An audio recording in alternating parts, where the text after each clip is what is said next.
John Ochapinti here. It's Eyal. NEPA Scene's own Carson Daly. Filkowski. Yeah. Filkowski. Yeah. And tonight, we're here with Eyal Filkowski. Got that? Yes. Nailed it.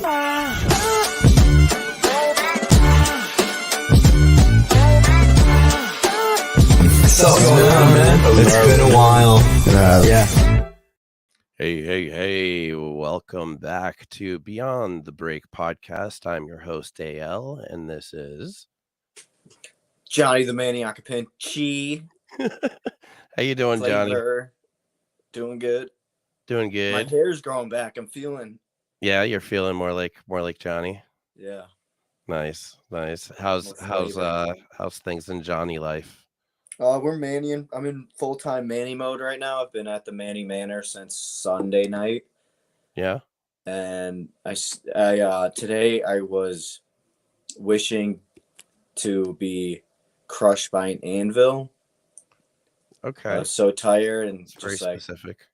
And then the power of negativity struck, and my dad called me and he said that my cousin, who was getting a free king-size bed, couldn't fit in her house. So I got the power of negativity came my way, and I got a free king-size bed. The power of negativity. Yeah. Wow. Okay. Yeah, I'm going to start a book. That one. My dad told me to start a book and writing a book, The Power of Negativity. Tentative name. You know, that's funny. You should mention books. Actually, our guest today is a. Can he read? Author. I hope it would be kind of interesting if he could read or write, but not read. That'd be cool. I guess that's what editors are for. I don't know.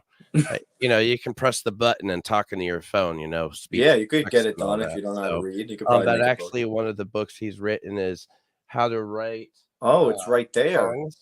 And Start a Band. Yes, I have it right here. Wow. I have not read it yet, so that's boo-hoo on me. Reading's tough, man. Reading's tough. I don't plan on reading after I write books.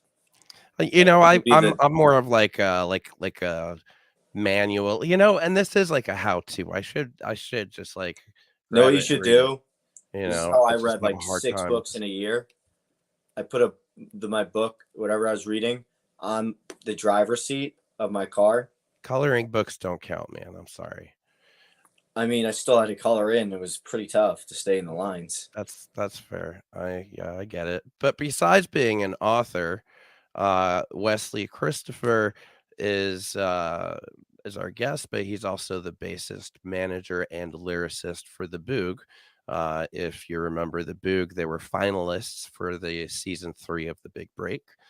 He's also a high school teacher. I don't know if he wanted me to say anything about this, but he's also a high school teacher. He teaches general English, creative writing, and maybe next year, who knows, he might be teaching some French. So that's pretty cool. He specialized. I'm sorry.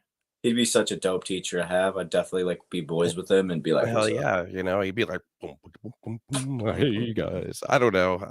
Anyway. So he also he's specializes in special products coordination, merchandising, and production.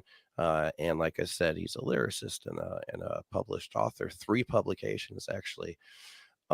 So really excited to have him on here. I think this will be a good show, a good management time, everything that you don't think about as a band, that you really should, that'll take you. Hey, what's going on, Enrique? How are you, man? Best chest hair in the game besides mine.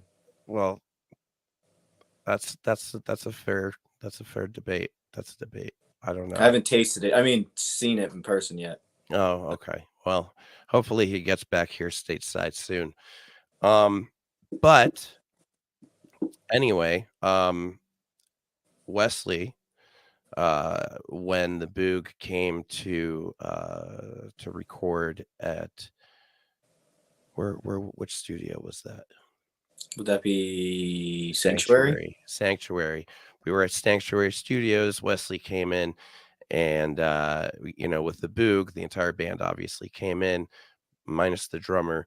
And they did a acoustic version of one of their songs, and the bass he was playing. So you guys, and we'll play this here momentarily. The bass he was playing, it's a ukulele bass, and you'll notice, check out those strings. They're like rubber bands, basically. In fact, when I was miking him up to record this, it was an electric acoustic ukulele. So I put a microphone in front, and I also plugged in direct. And I remember him telling me, he's like, "Oh, that mic's not going to pick anything up." I'm like, "Yeah, okay, well, I don't know, we'll see." And he was right; it picked everything else up.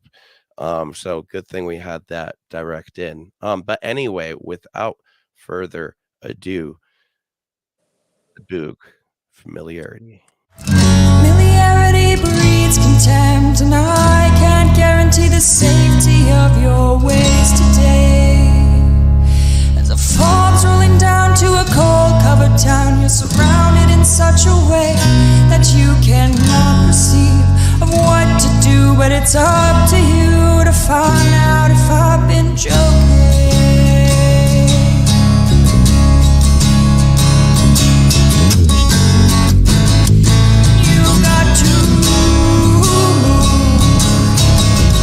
I've seen it and it's coming for you, and I know that I'm me. Wait until you meet the thing unseen.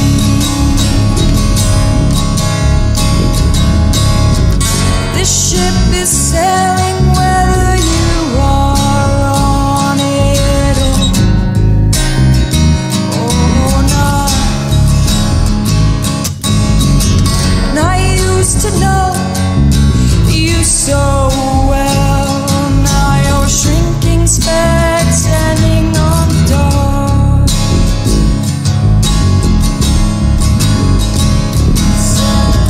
Familiarity needs contempt, and I'm just as tired of telling as you are of hearing it.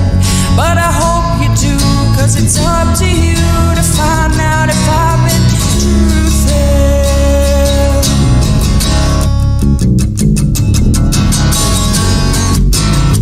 And you've got to, I've seen it and it's coming for you. You've got to go, you've got to go. There's no pride and I told you so.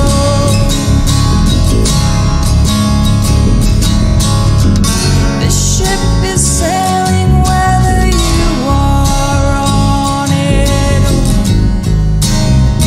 or not. And I used to know you so well. Now you're shrinking speck back there on the door.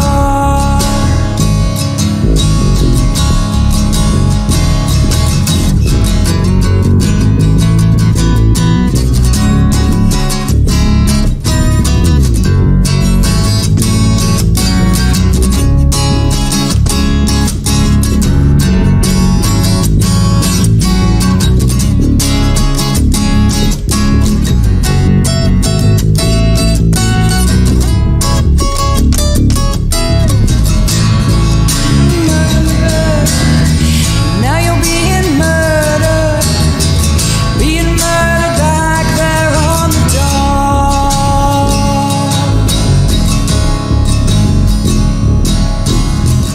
Familiarity breeds contempt, and I'm just trying to save you from yourself today. And that was the BOOG, Familiarity, played at Sanctuary Studios for the In the Break Room series. And we are here with Wesley. How are you, man? Hey, I'm doing all right. Thanks for having me on here, guys. I was just getting caught up in this this bass ukulele argument going on in the private chat. So I Okay, always okay. love it when there's things to say about bass. So okay, definitely it's a ukulele construction. It's marketed as a ukulele, but Robin brought up a point about the tuning. It is in a standard tuning like a bass would use. So there's nothing weird going on with some like weird thin top string because Okay. I think ukuleles do the same thing like a banjo does and has that weird thinner drone on the top. And this is a bass guitar as far as the setup goes. But I mean, the strings are really unique to it, though. They are giant rubber bands. I've never seen that on like anything else. And it's such a clean sound, it's just like so just clean. It is, and that's why I bought it originally because typically ukuleles are not my favorite thing in the world. I get into all kinds of music, but like the really upbeat ukulele stuff is one of the ones I'm not into. Yeah. So yeah, I'm just not a uke person. But Yeah. I saw Davey 504 play one of these, and it just has such a cool tone. Like it's fat and round, but it also has this like tacky stick to it too. I don't know really how to say it. Like it spanks well. Oh yeah, yeah. Yeah, so it's like a hybrid. It's like a bass ukulele hybrid, basically. Yeah. So and it's fun and it sounds good and super portable. So I like bringing that around for the acoustic shows, which Jan and I have been doing quite a bit of those lately. But honestly, we've been going back and forth between that and I do have an upright at home. That's a little more to be dragging around, but I mean that's got a different sound to it and way more physical. Yeah. Actually, I got back into playing that after one of those rounds at the big break up there where You're talking about when One Revived played. Yeah, I got to meet Ian there, and he really got me back in and energized about playing. I was like, oh man, that's cool. I got one of those. I really ought to be woodshedding that a bit more. Oh, I love hearing yeah, he that. really inspired me to get that up and gave me some advising on strings and pickups and things that I could be doing to make that a little better. So that's been going, but boy, yeah, it is really physical. My forearms were burning after the last time we played that. So that doesn't see a whole lot of action, but yeah. So what's been going on with the BOOG? I mean, I've seen you guys play a few shows after the big break, and then things got a little quiet here, or what's there was a plan there for some quietness, but honestly, it's been rather tumultuous over the last 6 months or so. Like if you notice, like you never have met our original drummer. So No. it was kind of the theme of the whole last 6 months was, and it was a changing life situation made it hard. He was in college, and that was really dominating a lot of his time. And it's hard to prioritize when everybody has something for you to do. You know what I mean? Right. And he needed to give school the first priority, and it just made more sense. And it was complicated, and also there's a drive time factor, which I'll talk a little bit about that here in a little bit. But when he initially decided to go to college, that really put band practice itself even at a bit farther of a range, which I know that doesn't matter a whole lot to some folks, but I remember being in a band one time where that was really wearing on me. It was just the travel time for band practice. Right. I mean, it's a serious consideration. Oh, yeah. So yeah, there was that. And yeah, it was initially going to be quiet anyway in January because we're currently in the studio right now. So, as part of our strategy, we said, all right, for the time that we have, January is going to be totally dedicated to being in the studio, and that's going to go within our strategy and releasing. And then in the meantime, and due to other life-changing situations and things like that too, we are continuing as a 3-piece where Dan and I will be picking up a lot of the singing duties, and we are excited about that. But it is going to take the band in a little bit different direction. It's going to have a different sound, and we're going to have to reestablish what that is and have something for people to see soon. And then we've been really kicking around the idea of hey, are we not doing the big break this year? And I think we're both really leaning towards doing it again, just because we have to start over, and we're going to have to have some documentation and some participation in some things as this new version of what we are. The core of it really hasn't changed a whole lot, though. I mean, the songwriting basically is still all the same. It's, vocal stylings will be different, but I will sing a little bit, and Dan is a really great singer, and we've had the fortune. I say, the drumming situation was tough over these last couple of months.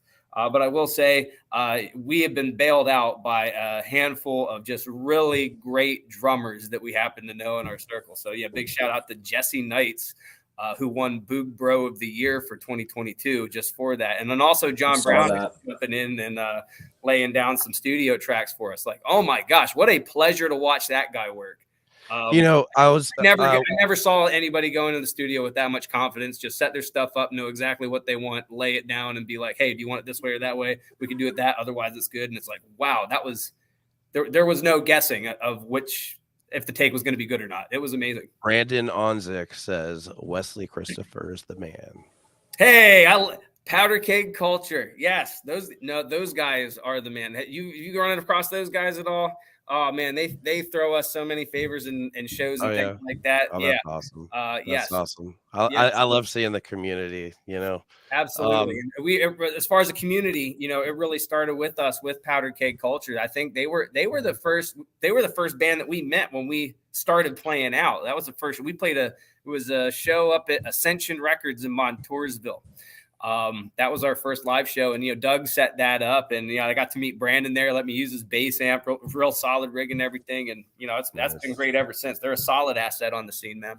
Nice. Musicians helping musicians, man. That's how it should be. It's not a competition, even though we hold a contest.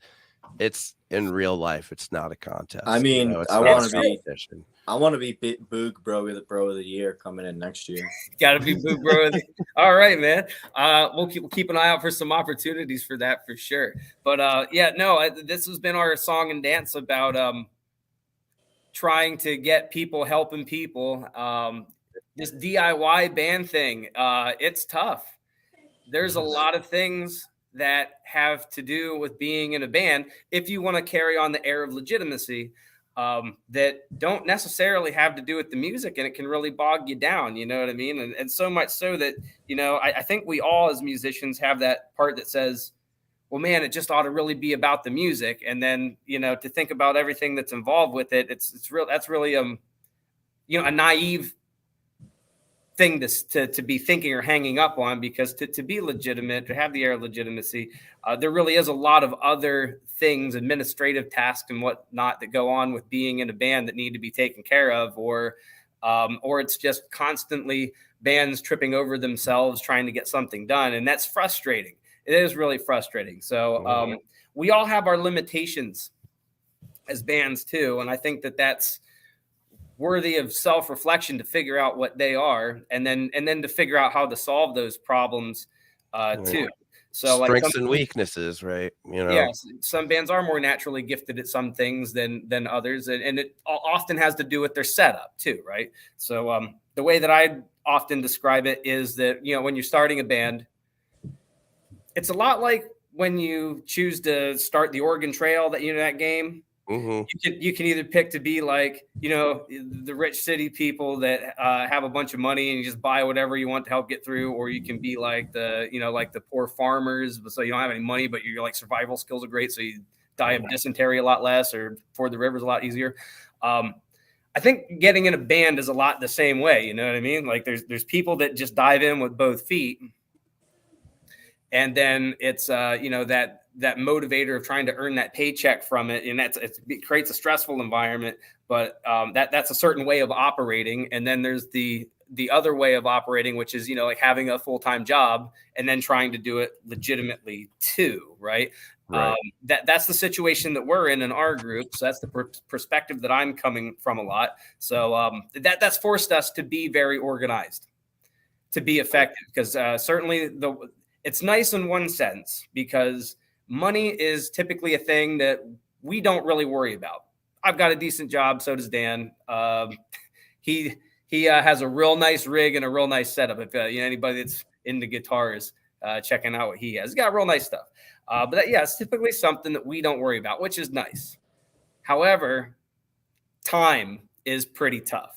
We always competing against time. Since the beginning, we've only ever gotten together once a week. You know, it used to be like 3 hours on a Sunday, and we had to get everything done in that time period. And it causes us to have to be really effective and also busy throughout the week in between if we want to see any like real progress. Mm-hmm. So we spend a lot of time thinking about those things. And you know, because we have had to, since we were forced to be that organized, to be effective, you know, that's kind of how the idea of the book came around, would be, you know, yes, just speaking of like, you know, Doug and Brandon and everything like that. Another shortcoming of me personally, for sure, is being out there and supporting the other bands when they're going to play out. I don't get out as much as I should. I mean, more background on me. I'm also, you know, married and have a professional job, and I have 4 kids, and there's a lot of stuff going on. So I participate in the scene by making the music and being out there when I'm playing, but I typically do not have the night to just go out willy-nilly and just enjoy a band. You know what I mean? I always have to have some other business. I think Dan and I did that one time, and even then there was some ulterior business. We were like dropping off t-shirts or something. Like, I feel really bad, you know, that I'm not out there doing that, and you know, other people. Well, that's life, man. That's life, dude.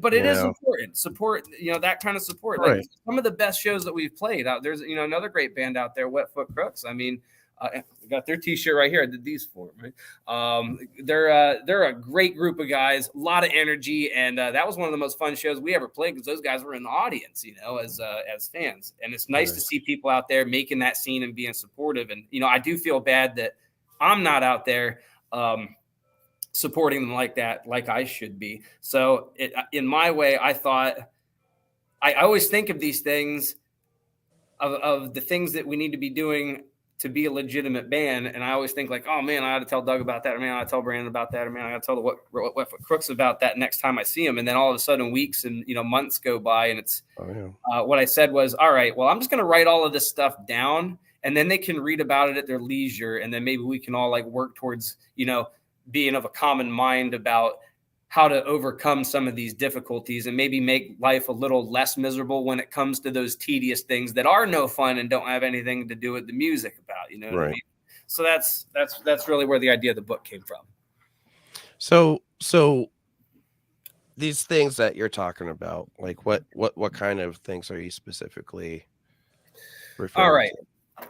So in our short experience as a band, we've noticed that there's about 5 or 6 pieces of the puzzle to really have an air of legitimacy as being a band, right? So obviously having the creative content, being able to write the songs and having that content. And to go along with that, being able to come up with professional recordings. And most bands like to play out live to show those things. To take it a step further, a lot of people like to have supporting content like music videos. Let's not forget about merchandising, because let's be real. I mean, if we're going to turn any type of a profit out there, like that's where it's coming from. We could talk about streaming services here in a bit, but I mean, and I will want to talk about them in a bit when we talk about scene things, because accessibility is such a huge player in this whole thing. And that's really where streaming services win out. It's just, it's accessible. Right. And then, you know, beyond all of this, promotions and running a good website and also doing the social media work. I mean, so there's this is like 5 or 6 strong pieces of the puzzle there to really, I keep using that phrase, air of legitimacy. There's a lot of parts to it. And I haven't met anybody yet that does all of those well. I think we all struggle with certain parts.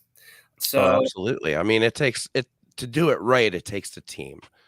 Yeah. It takes a team, and everybody has their own focus, their own, just like we were just talking about, strengths and weaknesses, right? Yeah, and that's really that evaluating what assets that you have coming into a band level, right? Now, I mean, where I would start, and you know, I mentioned a little bit about this in the book. You know, where I would start is, you know, taking, you know, a fearless inventory of yourself and what your goals actually are. You know, when you decide like, okay, I want to do something musical, what should I be doing? I think the first thing to make sure you're square with yourself before pursuing something like that. Because there's a big difference between a person who is doing music therapeutically as a way to blow off steam and to have an escape, and a person who is making music a goal. All right. So it's not to say that you can't have both of those, but it certainly one's going to be more dominant than the other. And I think the therapeutic crowd, it's nice, but when we start getting into a band, that's where we have people that start to flake out and they only work on their motivated type stuff. It's that can be risky, and then you end up being a liability to other people. So I mean, that's something that you want to take stock of yourself to really gauge what goals you want to have moving forward then, and whatever project that you want to move forward with. If someone decides that they do want to make music a goal, I mean, I certainly have, and I think that's been a big motivator for me to make sure that I have all the rest of my life really figured out before I step up to that. Like, okay, everything's good at home, everything's good at my job, I'm doing well there and there. Okay, now it's time to focus on music. And I think maybe if I didn't have that music, my motivation would wane. You know, like it's a big carrot for me, right? And then I have goals with that besides. So I would really suggest a really thorough review of what the goals should be. And then, I mean, certainly mine, it's been, to write music, to write specifically lyrics. Lyrics is the thing I love. Like I love playing bass, but in my role in the band, I mean, I got into it because I want to write lyrics. That's the thing I want to do. So my goals. Have you ever done any ghost writing? I thought about it just because I've had some friends mention about needing some more songs, and I'm sitting on like 30, and realistically a lot of those are never going to get onto the practice floor, and I obviously I think they're just decent because I wrote them, right? So but I've been thinking about pitching those to some people, just because there's a lot of content, and a lot of our story is fighting the bottleneck, and that would be a really good example of where we bottleneck hard. So one of the things that we were blessed with, that we don't seem to have a problem with, is coming up with creative content. We can play. The longest show we've ever played is a 2-hour and 15-minute set of like all original stuff, and that was developed within a year and a half. So I mean, that's something that I'm all right bragging about. I mean, that's a strong point for us. That's not to say we don't have plenty of weak ones. Unfortunately, nobody in our group, for instance, is the social media hound. And because of that, we know that it's necessary, but it always becomes a chore. And I think when it becomes a chore, boy, it looks that way to others. So, as opposed to, this isn't so fun anymore, is it? Because there are people out there who do enjoy it, right? They love telling the story that way, and that's such a different realm to tell the story. And I think that's a lot of where, I spent some time this past year at Susquehanna University, a little bit out on a field trip, and talking with people about, how we're using creative writing going forward in the future. And a lot of it is like, hey, how do you tell that story interactively on social media of your company or wherever that you're getting involved, like a practical use for it, you know what I mean? So that's a lot kind of where that conversation is going. How do you say it in under 248 characters? Yeah, exactly. So you have that limit, but again, though, these people that love it, dropping a line here or there is only part of the story. Like it's just an interactive narrative throughout the time of a channel or a platform or wherever it happens to be. So, but again, some people are excited to tell that story and use that medium as a creative outlet, not a chore, and I think that's a big difference. And you can tell the people who are good at that. Unfortunately, I think most of us are not. That's one of the places I probably see most people struggling on. My goal has been for our band to at least get something consistent going, and that's even hard to achieve. Like with a certain number of posts per week or per month, like it's important. I think to an audience, I think regularity is important, right? But absolutely. Sometimes we go hard on something, and then like we burn out for a couple of weeks, and then it's like, hey, where'd you go? Well, you can schedule posts now in most of these, in most platforms, and there's other apps out there like Publer or Buffer, where you can basically you connect your socials, you set up a schedule, and it can schedule the same post on all your socials every day at a certain hour or however you want to set it up. But really with things like that, I feel like it's gotten easier for people that don't like doing it, because now instead of having to do it every day or every other day or whatever, you just have to dedicate like an hour a week to just set all this up for the following week, and then next week do it again. Yeah, and that's true. In fact, Dan and I have been more successful lately. Even we have. I'll get to it here in a moment, but like we do have like an online to-do list through the week that I keep organized. But we've even gone so far as to setting office hours. Like we keep BOOG office hours like once a week, and that really does take care of a lot of that kind of stuff, like that tedium. But then you have to, like, one, recognize that you need it, and then two, do it is the other important part. Right. So that's interesting, and I need to explore some things like that. I guess my concern that I would have right off the bat would be just, I know that all socials are different, and I want to maximize their use, the way that they're set up. And I feel like I would run the risk of becoming disingenuous, especially things scheduled far out in advance. But at the same time, that's better than not doing it at all. Right. So that's the struggle that we're on. But yeah, social media, what a bear. It's what a thing. So if there's any drive killer out there, for me anyway, so that's one of those things that's difficult for us. So I guess we're full on into talking about, organization as a band. Like I had mentioned about, the person getting themselves together and deciding about wanting to be in a project. But yeah, then the band is a really important thing too, for anybody thinking about getting into one, or even taking stock of yourself as a member as a part of one. There's a lot of really important things I think to consider when considering bandmates. Of course, you have to have, a love of the music itself. I mean, that goes without saying, right? Right. But I mean, beyond that, there's a lot of other things too. And I do mention in the book here about, dependability is really important. Like, are they going to be like showing up on practice days and not flaking out on you? And especially with gigs, are not going to be there on gigs, and more to it, are they going to be like, completing what they need to complete on a weekly basis if you're short on time, like just that reliability. Geography, dude, that's a huge and important one. And that can be insidious, I think, for bands getting started. And I'm saying this because I think a lot of people get discouraged after they have too many failures trying to get bands together, But I think this is one of those ones that's insidious because I don't forget who said it, but somebody said that, there's nothing so beautiful as an idea, or pure as an idea or a dream right after you have it. And then reality really mucks it up pretty quick. Mm-hmm. So this is one of those things when people get an idea about being in a band together. I mean, that sounds really great. And if you don't reckon the geography aspect, like if somebody's driving more than 40 minutes, an hour and a half to a practice with any type of regularity, that wears people down. Some sooner than especially here in the Northeast, man. I mean, we've had a couple of warm winters, but it can get pretty nasty out here. Yeah, and it's just just that drain for a regular thing. So it might not be right away, but that's something that's really hard to keep up, I think, over a long term. So and I think I want to make a special mention about it because it's super easy to ignore at the beginning when you're just trying to form your band, because you'll see something like, oh, hey, this could happen, well, let's give it a shot. And then, that's one of those things, we come to a butting heads situation later, a disappointment, or people start flaking, or, general motivation wanes. Geography is important. Like, I've learned that lesson myself the hard way, one time. So it's just, it's tough. It's tough.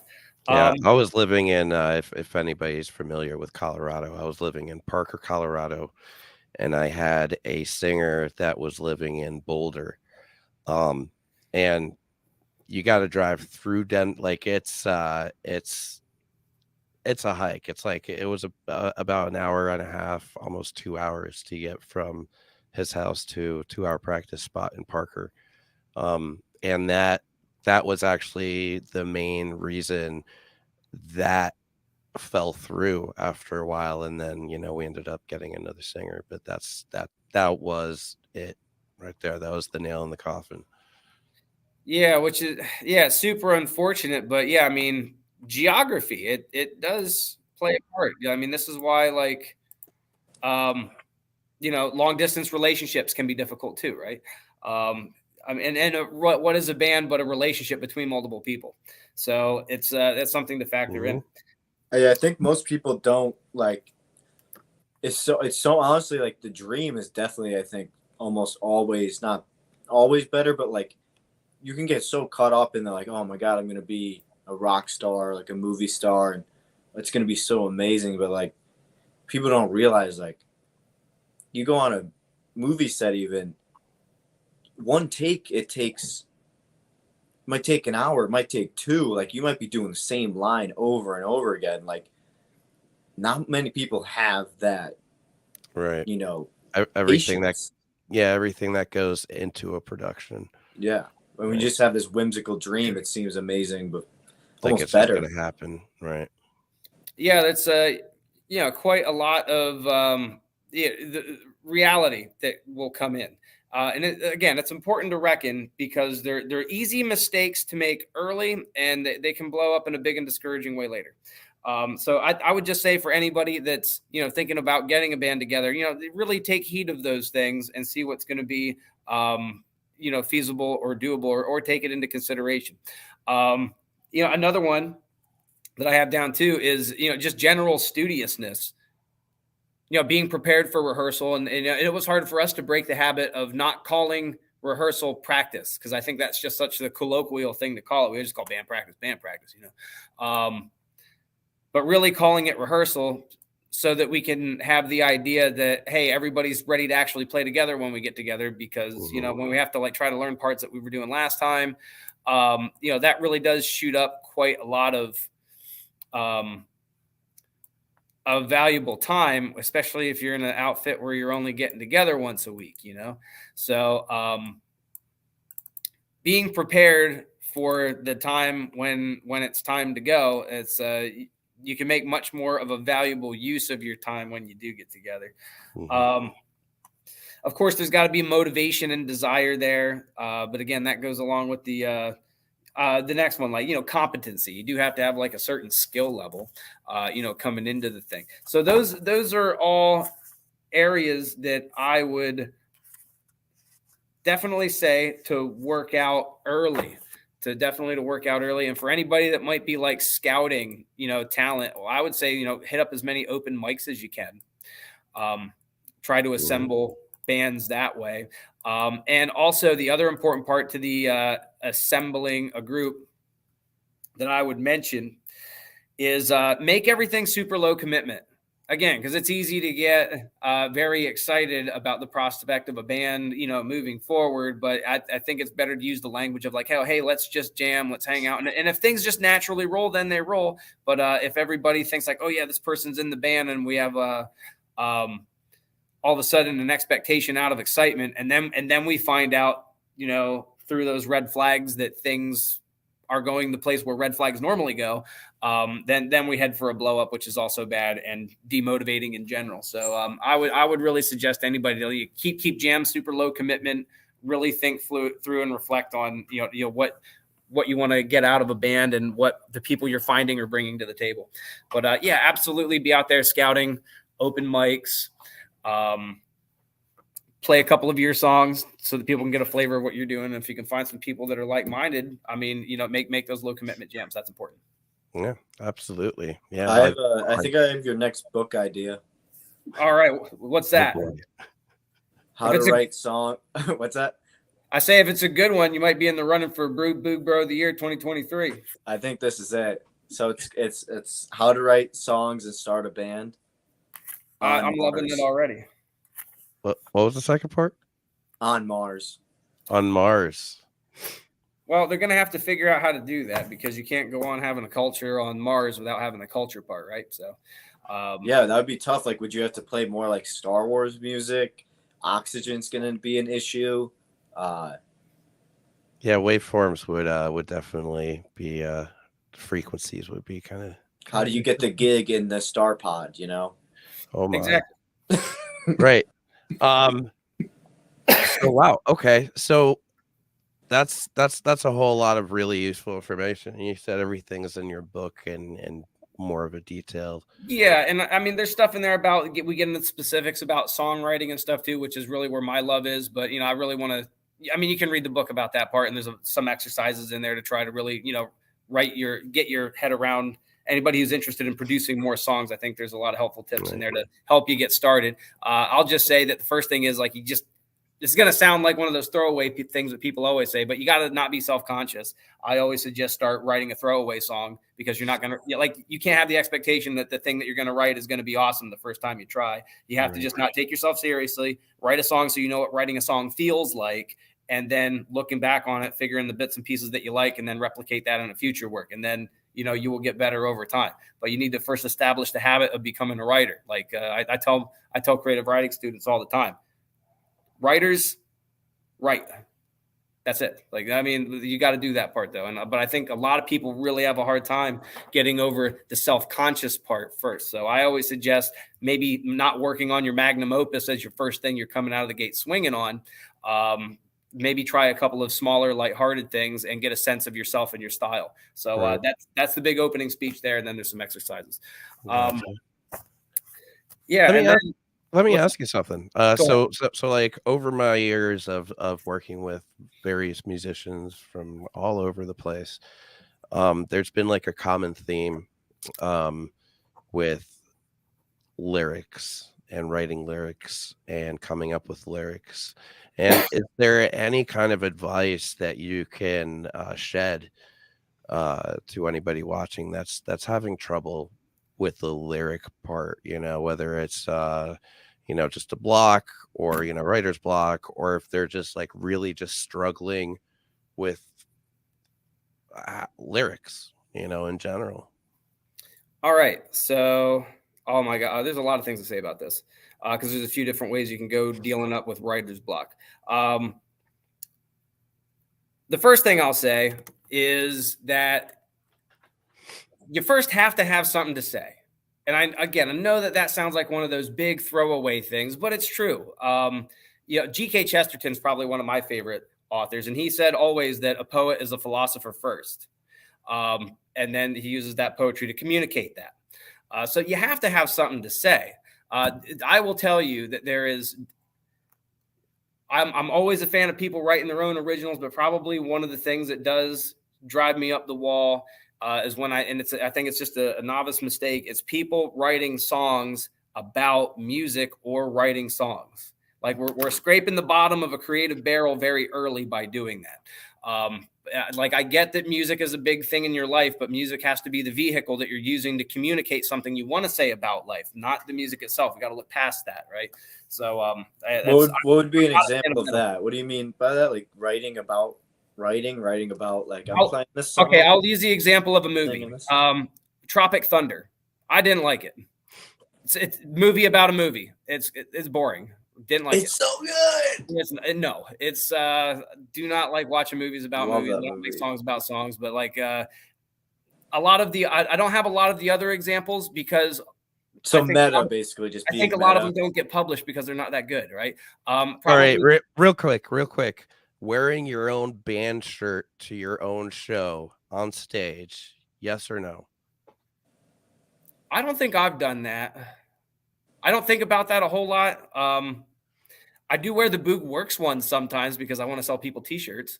I need to wear the Eyal Johnnie shirt eventually. I need to get one. I think I've made Dan wear when we do the 2-man acoustic stuff, just because we carry a big sign with us to say like, hey, this is who we are. Right. I think there does have to be that aspect. I think you need to be identifiable immediately when you're in a room or when you're playing, and like so that people aren't asking, hey, who's that? So I think I might have made him do that once. But otherwise, I remember back in the day. Otherwise, it seems like the social norm is to wear shirts of your other bands, and it seems like it's a thing where a lot of bands are wearing the shirts of other bands, which is cool. Which is what I'm doing right now. Right. Wetfoot Crooks, shout out. So I don't see a whole lot of people wearing their own outer on stage, but I think that's just fair sportsmanship. There we go. That was just because. But yeah, back. Grandmother's not lucky, so I wear that so that she's lucky. Back to the lyric thing. Sorry about that. Yeah. So yeah, let's talk more about lyrics. So yeah, first of all, you have to have something to say, like really something to say.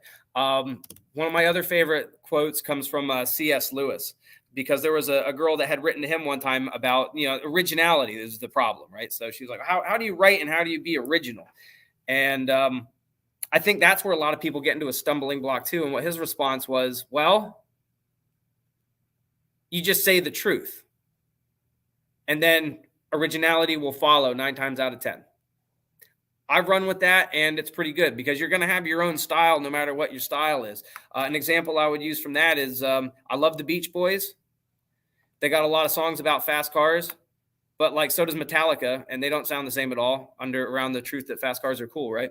So very different things because they're very different groups. So this is why love songs are going to be around forever. It's just such a key part of the human experience. And now I do like songwriters like Randy Newman or Warren Zevon that tend to get outside of those typical subject matters that songwriters normally fall into. But yeah, I mean, there's always going to be love songs, always. But people are going to have their own styles to express it, so they're not going away, and they shouldn't. So when are you guys playing next? When's the BOOG playing next? When is the BOOG playing next? I believe on the 8th, but we're still waiting for a confirmation now. So it's going to be a Dan and I thing. Okay. That'll be at a place called a craft brewery called Eclipse in Sunbury, and there's a couple of other things in the work as well. Rock Gods in Danville is a really great place too. And I'm trying to think of Breaking Bread in Milton. That's like a small acoustic venue. So we're heading there too. We will play a few full shows. Eventually, we're working on that, keeping John in the mix as a full drummer because we like playing a full electric show. But honestly, a lot of our big focus is working on just the 2-man thing, because Dan and I, talk about BOOG plans. Dan and I are going to go to Europe for a bit this summer, and we will not be taking a drummer with us. But I will be gone all summer. But he's going to meet me up with me in Brussels in July, and then we're going to play a few shows around Liège in Belgium, and then if you need a cinematographer to bring with you. Yeah. So I don't know if I'm ready yet, Eyal. You meant you. Okay, yeah. But so we're excited about that, and we're making lots of plans. It should be a good time. And then we also just booked a flight from Belgium to Switzerland because there's a studio there that we're going to go record a track in. Cool. So I love Switzerland as well. I can't wait to go there. My wife's cousin was going to lay down some drums for us. He's a drummer, Thomas. So really excited to go see Belgian friends and tour around the city of Liège for a bit. Well, if you're looking for any shows, you, Wes, or Johnny, or anybody out there, local shows in the NEPA area to check out over the next week, we've got Robin here with your NEPA shows. Hi, it's Robin with this week's original shows in northeastern Pennsylvania. On Friday, the 27th, at Groove Brewing's new location in Scranton, American Buffalo Ghost. At Three Guys in Edwardsville, Brett Alexander. At The Joint in Pittston, Southside 5. At the Keystone Stage in Oliphant, Hustle House 888. At the Parkway in Nanticoke, Mellifluous and the Springtown Ramblers. At the Tomato Bar in Pittston, Kyle Demko and Anthony Picatagio. At Benny Brewing in Wilkes-Barre, the Husty Brothers. At Breaker Brewing Outpost in Archbald, Adam McKinley. At Back Mountain Brewing in Dallas, Dustin Douglas. On Saturday, the 28th, at Benny Brewing in Wilkes-Barre, the Teddy Young Duo. At Finnegan's in Scranton, the Russello Project and 4 other bands. At Susquehanna Brewing in Pittston, the Keystone Groove. At Three Guys in Edwardsville, Doug and Sean of the Dishonest Fiddlers. At Breaker Brewing Outpost in Archbald, Jeremy Burke. At The Joint in Pittston, Phyllis Hopkins Electric Trio. If you want your show featured on the next episode, go to thebigbreak.org/podcast and click the Submit Your Show button. That's all for this week. Make sure to head to a show, spread the word, and support independent artists. All right. Great job, Robin. So yeah, go out there, support independent artists. And yeah, Wesley, what's up, man? Well, we're running short on time. That's what's up. I have a whole bunch of stuff to say. Yikes. Well, to get one more plug about BOOG stuff in, Yeah, again, it's busy, but one of the things I'm looking forward to in the Europe trip too is we're also in communication with the U.S. Embassy in Brussels, and they have like a Meet Us program, and we might do something through them. They were interested last year, but then our trip got postponed, so we're talking with them about that. But that's going to be a big highlight of the year. I was trying to send you guys a photo in the chat here. It's not going well. You can send it to me on Facebook if you want. I can upload it. All right. So I'll try to work on doing that here then. Yeah. And, because talking about merchandising, that segues into something else. Merchandising super important. I also handle that. So with merchandising, have you heard of Merch Booth? Yeah, I have. Yeah. Okay. Do they have anything else besides t-shirts? They got t-shirts, hoodies, so pullover zip ups, long sleeve, and tank tops right now, and we'll be getting more stuff as well eventually. So the beauty of Merch Booth is that you don't have to pay anything up front. Everything is direct to garment printing. We handle they, them, Merch Booth, those guys. Handle all the payments and the returns and exchanges and shipping and all of that stuff. So that's the free program. There's also a VIP program, which is $20 a month, where you get I think it's over $1,000 worth of services over the course of a year. So you're not paying a whole lot for a whole lot.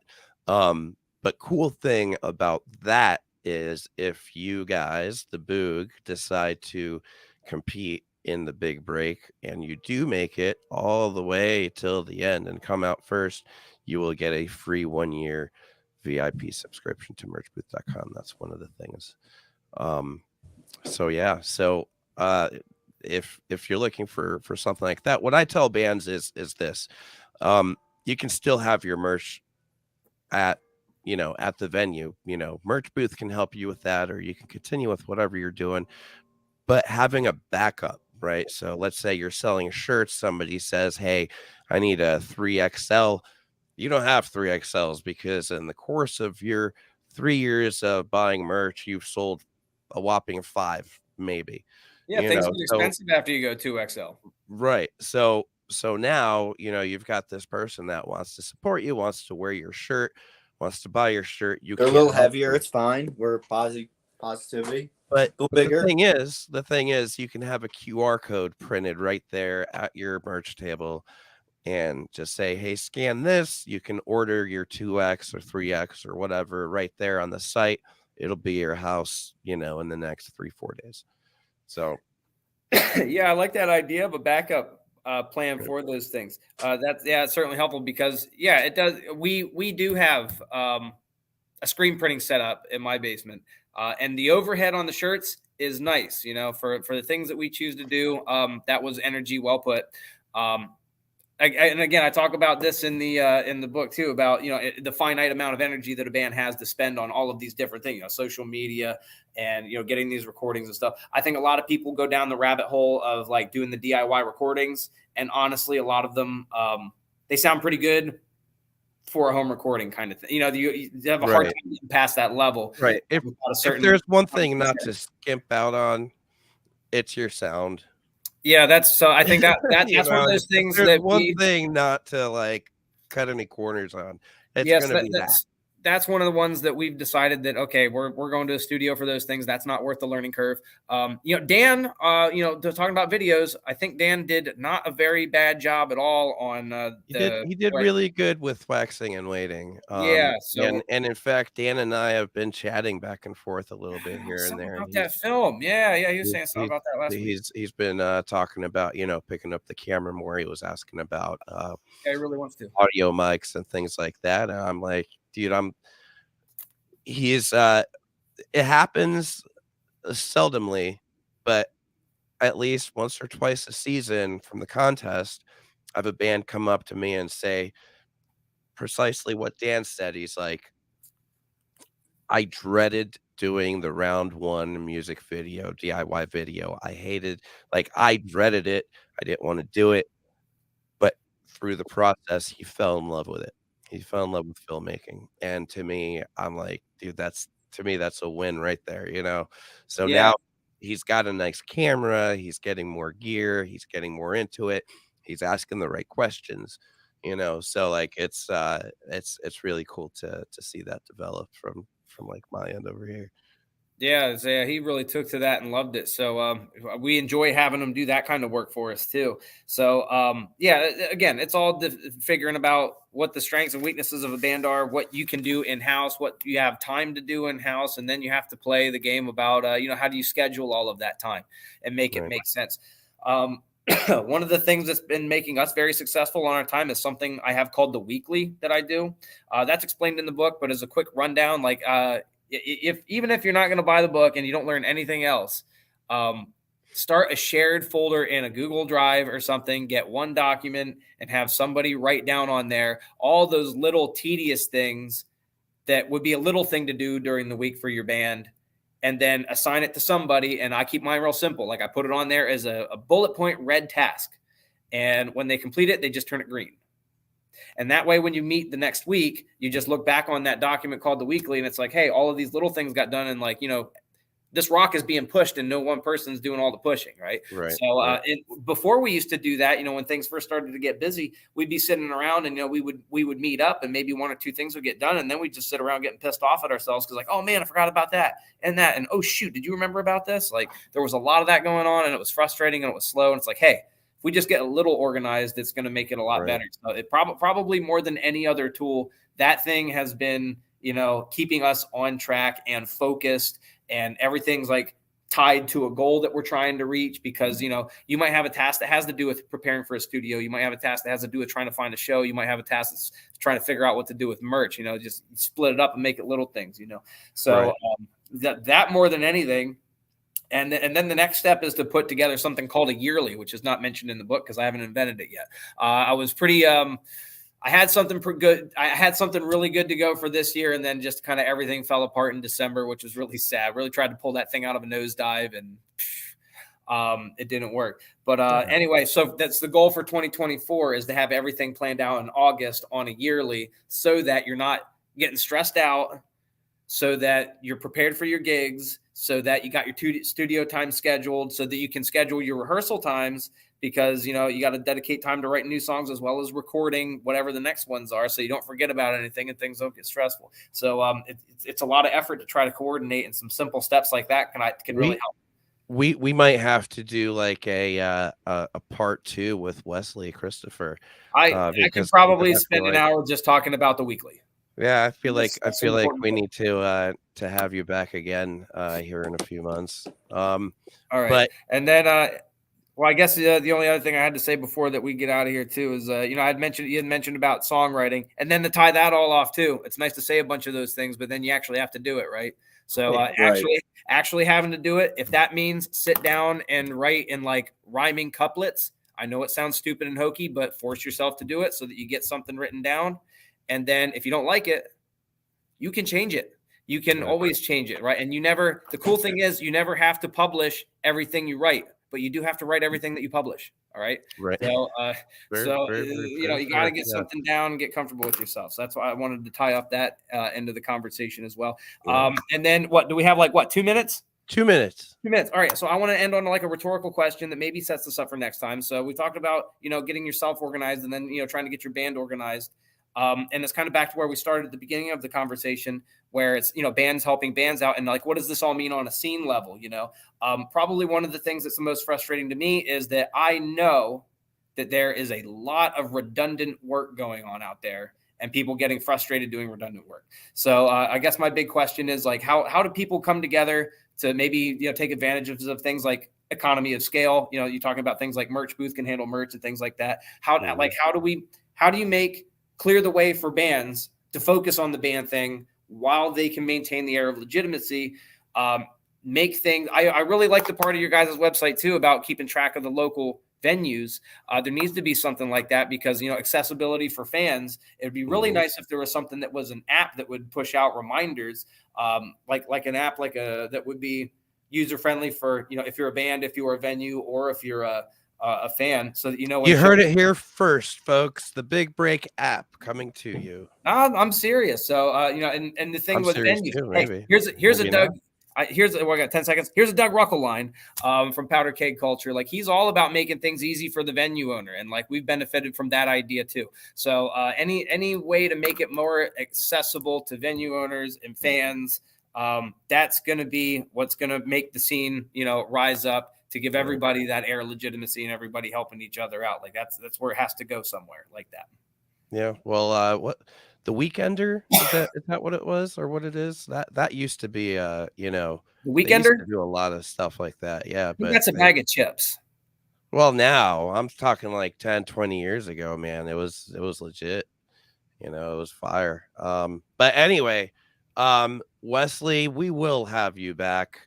Because I feel like we got a lot more to discuss. Yeah, and not to be redundant, but we were talking about Waxing and Waiting from the BOOG. That was their season 3 submission. Hey, whoa, time out quick. Just quick time. I mean, there's a comic book all about this exact same song too. So that's follow us around, grab that. Definitely. Like, we can bring this up later too, but this was our answer to not having to put out a vinyl because vinyls are expensive. This was a really fun way to explore those lyrics a lot more deeply and not have to get in it for what you have to get into it money wise when you want to print a vinyl. And I think fans maybe fans could like it more. Who knows? So anyway, that was a fun project. So hey, thanks for having me, guys. Thank you. Yeah, everybody, thank you. Make sure you sign up for the Big Break contest if you are interested. If you got any questions, let us know. We're here to help. And without further ado, we've got the BOOG Waxing and Waiting, which was their season 3 submission for round 1. That got them into round 2. Bye, guys.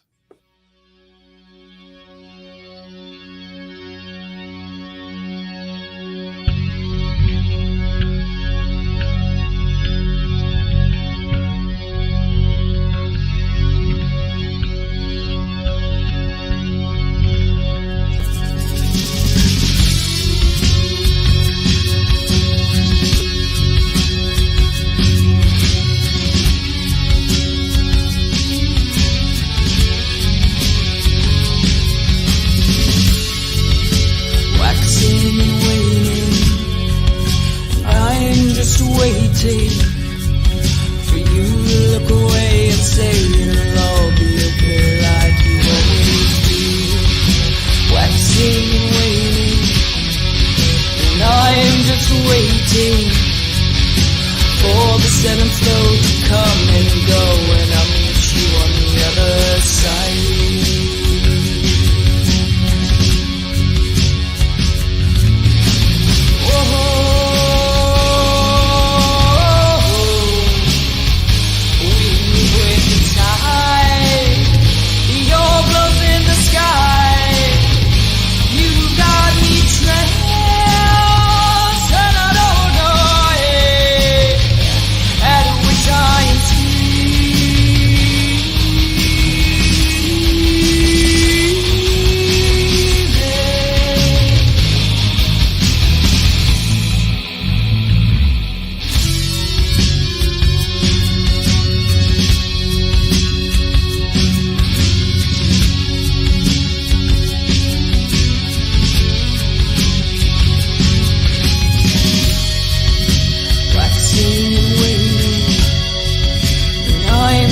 Waiting